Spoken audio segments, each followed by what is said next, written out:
So, you've got this brilliant idea, right? You've launched your business, things are looking good, but now comes the real test. How do you possibly survive when the competition inevitably comes knocking?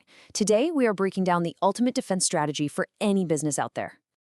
I want you to think of your business as a castle. It's your fortress, the thing you've built from the absolute ground up. But, every castle needs defenses, especially when rivals are trying to storm the gates. So the question becomes, what's protecting yours? No, seriously, think about it for a second. When a competitor just straight up copies your features, or undercuts your price, or even mimics your marketing, what is the one thing you have left that they just can't touch?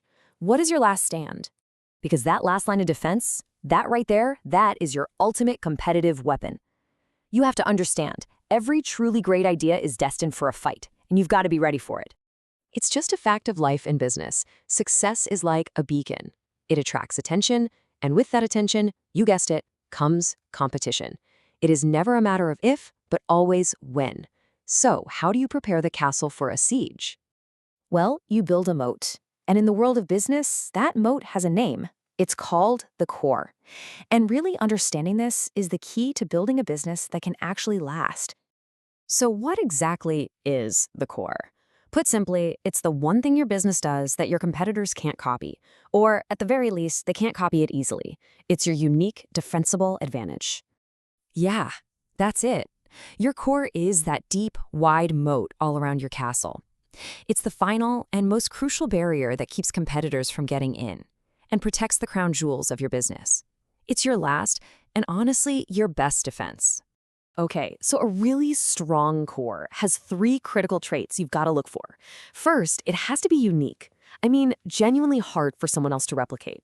Second, it has to be important to your customers. It has to connect directly to why they chose you in the first place. And third, a great core grows. It actually gets stronger over time, making your castle even more secure. So, how do we actually build this moat? Sounds great in theory, right? Well, let's get practical. We're going to look at 4 proven strategies you can use to establish your own core. First up, strategy number 1. It's a total classic and maybe one of the most powerful modes ever created, the network effect. This is where your product or your service becomes more and more valuable as more people use it. This quote just nails it perfectly. The value doesn't just go up in a straight line, it's exponential. See, each new user doesn't just add one little bit of value, they increase the value for every other person on the network. That creates this incredible gravitational pull. Just think about it, right? Why are you on Facebook? Because everybody you know is on it. Why do sellers flock to eBay? Because that's where all the buyers are. LinkedIn, Google, these giants built their fortresses on the network effect. Once you hit that critical mass, it almost becomes illogical for your customers to go anywhere else. All right, let's move on to strategy number 2. This one is less about tech and way more about people and process. I'm talking about exceptional customer service. Now, this might sound simple, but let me tell you, it is incredibly difficult to do well consistently. And the real power here, the real magic, isn't just about making people happy. It's about keeping them as customers at such a high rate and inspiring so much positive word of mouth that your customers literally become your most effective marketing and sales team. Now, that is very, very hard for a competitor to copy.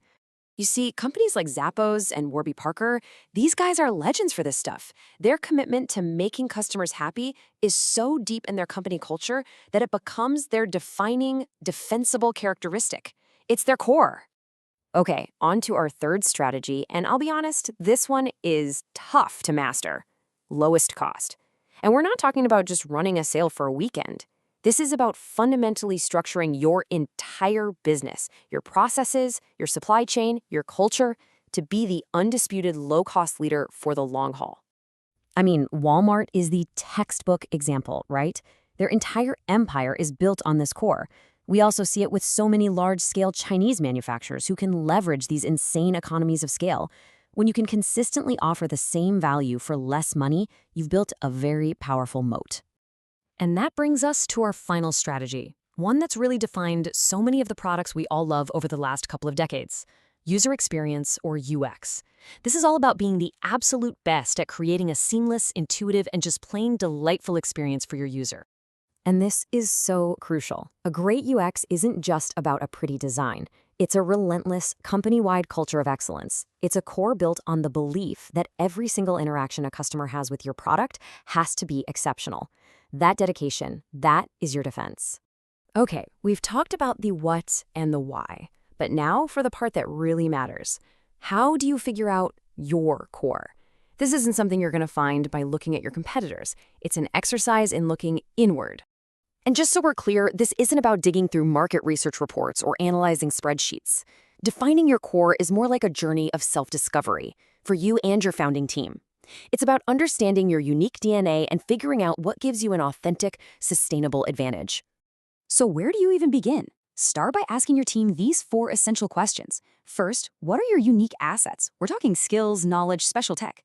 Second, what's your passion? What do you and your team genuinely love to do? Third, analyze your competitors. What can they realistically do, and where are they weak? And finally, focus on your customers. What do they truly, truly want from you? Your core isn't in any single answer, but it's at the intersection of all 4. You have to remember this. The core is not just another feature or a catchy marketing slogan.